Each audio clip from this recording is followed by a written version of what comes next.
Welcome to cyber nexus academy C language chapter number 3 input output handling. आज का जो हमारा टॉपिक है वो है गेट्स फंक्शन।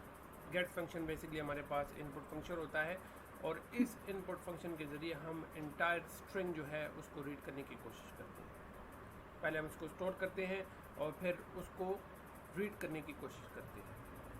हमारे पास ये जो स्ट्रिंग है तब तक काम करती रहेगी जब तक कि हम इंटर प्रेस नहीं कर लेते और ये तमाम स्ट्रिंग एज ए वेरिएबल जो है वो स्टोर होगी। हमारे पास का जो सिंटैक्स है वो gets array underscore name means सबसे पहले गेट्स फंक्शन और फिर उसमें हमारा जो स्ट्रिंग ऑफ द नेम है वो देंगे और आखिर में स्कैनफ और गेट्स फंक्शन में फ़र्क क्या है ये डिफ़ाइन करेंगे। यहाँ पर हमारे पास अगर आप देखें तो ये डेफ C++ 5.1 यहाँ पर मैंने सी इन्वायरमेंट ऑलरेडी क्रिएट किया हुआ है और यहाँ पर सबसे पहले हम एक कैरेक्टर लेते हैं,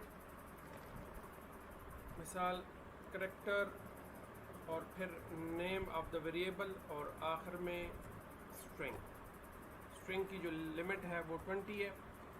20 कैरेक्टर्स इसमें स्टोर हो सके।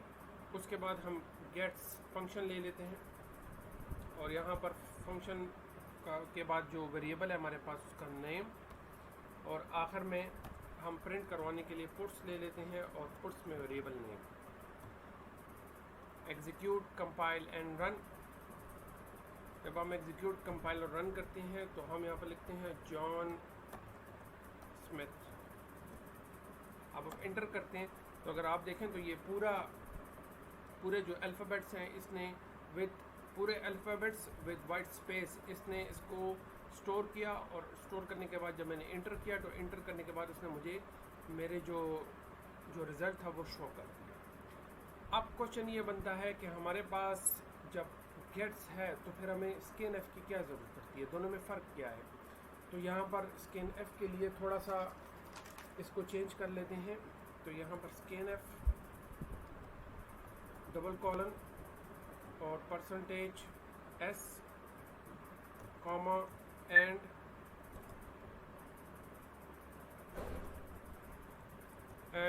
नेम आखिर में सेमीकोलन और फिर same the puts function. Execute compile and run. Same name में यहाँ पर दूंगा जॉन स्मिथ। इंटर।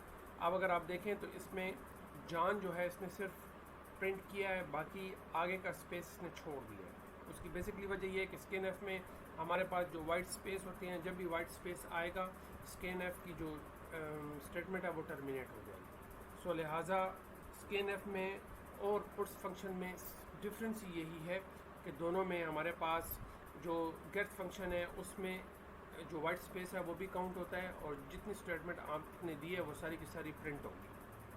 और स्कैनफ में हमारे पास जो है वो सिर्फ वहाँ तक प्रिंट होगी जहाँ तक आपका वाइट स्पेस मौजूद नहीं है।